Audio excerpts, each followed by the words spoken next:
brushes and arranging her paints. She felt the weight of the darkness closing in as the last slivers of daylight slipped away. With only the faint glow of a candle illuminating her surroundings, an unsettling sensation crept up her spine.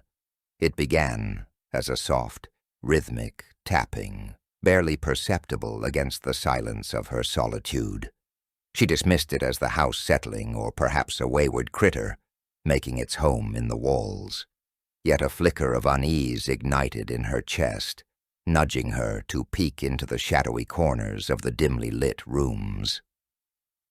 As the clock ticked onward, the tapping evolved into an insistent, jarring rhythm that echoed through the hallways.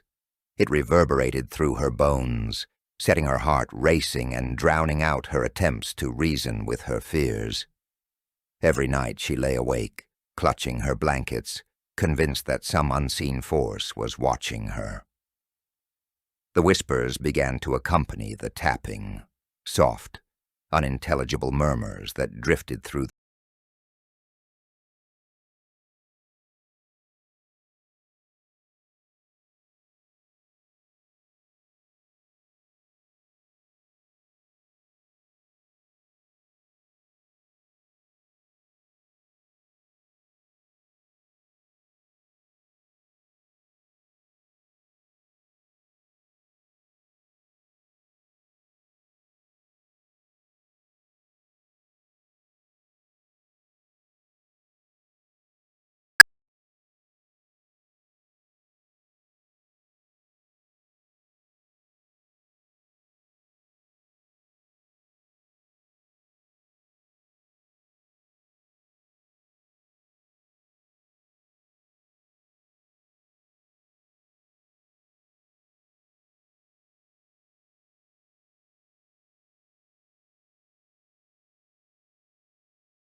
in a terrifyingly vivid way. Shadows flickered at the edges of her vision. Their sorrowful whispers melded with the rhythmic tapping, morphing it into a chilling symphony of woe and wrath. Faces twisted in anguish appeared momentarily in the gloom, their pleas brushing against her consciousness like a cold wind. "Help us," they seemed to whisper, their mournful expressions marked by an unbearable longing for release. Every night, the manifestations grew more vivid. Emily could feel their anger, a palpable force that settled heavily in the air, clinging to her skin. The house seemed to pulse with their agony, walls vibrating as if in tune with their tortured souls. Each creak of the floorboards echoed her rising panic, and she could have sworn she heard screams, longing cries that seeped through the confines of her mind. Isolation invaded her thoughts, amplifying her fears. The oppressive quietness of the house, now filled with spectral disturbances, threatened to engulf her sanity. She retreated into the shadows of a corner, pulling her knees to her chest, the tears silently rolling down her face as the reality of her situation washed over her. "Why won't you let me go?" she cried into the oppressive darkness, her voice swallowed by the very walls that held her captive. As the spirits continued their relentless assault, the anger of the walled-up souls manifested physically, shadows darting across the room, objects rattling and crashing against one another. Emily could feel the air thicken as their fury escalated, a violent storm building around her. The house was not merely a structure. It was a living entity intent on keeping her within its suffocating grasp. In those desperate moments, a flicker of clarity crossed Emily.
But the moment was short-lived. The walls warped and twisted, groaning like the house was in agony. A disembodied voice echoed through the panic. "You can't escape." It echoed through the room, a reminder of the palpable terror lurking in her shadow. Ignoring the bone-chilling warning, Emily pushed through, forcing her body through the jagged opening where the window once stood. The fresh air hit her face like a burst of freedom, energizing her spirit. As she landed heavily in the dew-soaked grass outside, the quiet dawn unveiled itself, contrasting sharply with the chaos that had just transpired. Emily stumbled away from the house, her heart still racing, bruised and disheveled but fiercely alive. Behind her, the once manicured Victorian facade loomed ominously, now still, as if holding its breath. The spirits may have been silenced, but she knew they were trapped beneath, their whispers lingering in the corners of her mind. When local authorities found her trembling on the side of the road, stricken by a mixture of relief and horror, the house stood unwavering, as though it had always been a mere backdrop to her anguish. Emily's escape marked the beginning of her survival, but also the end of her peace. As she drove away, the specter of the past loomed over her, a weight she would carry forever, the knowledge of the suffering ensnared within those cruel walls. The tapping sound still echoed in her mind, a ghostly reminder that the story of the vanishing sound was far from over.